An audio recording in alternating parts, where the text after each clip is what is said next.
Hello friend, मी ज्योती किचनमध्ये आपणा सर्वांचं खूप खूप मनापासून स्वागत आहे। आज आपण जीरा राईस बनवणार आहे। त्यासाठी मी एक कढई गरम करायला ठेवली आहे।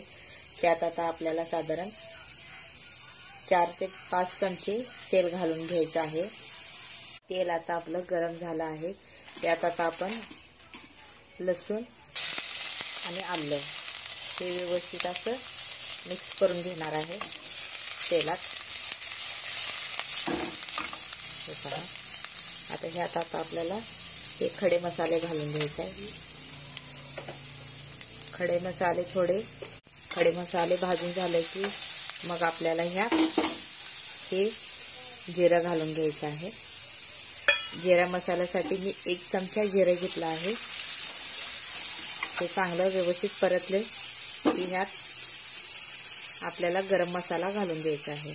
मसाले व्यवस्थित गरम झाले आहेत। यात आता आपल्याला गरम मसाला घालून घ्यायचा आहे आणि हा धुवून ठेवलेले तांदूळ ते आता आपल्याला घालून त्यात मिक्स करून घ्यायचं आहे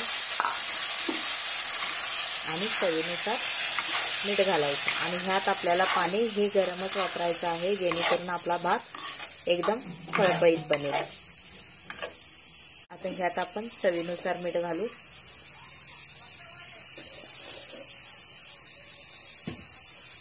आणि गरम केलेलं पाणी।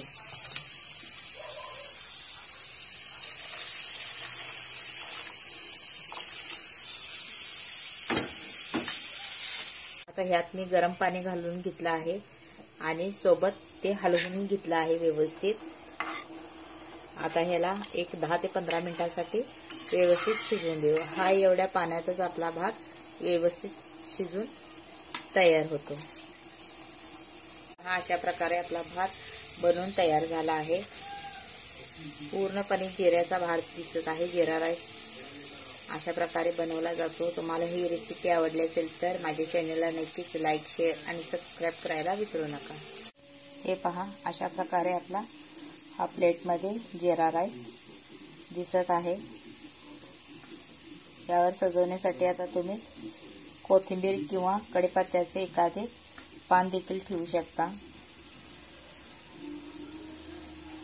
आणि ही रेसिपी आवडली असेल तर माझ्या चॅनलला नक्कीच लाईक, शेअर आणि सबस्क्राईब करायला विसरू नका।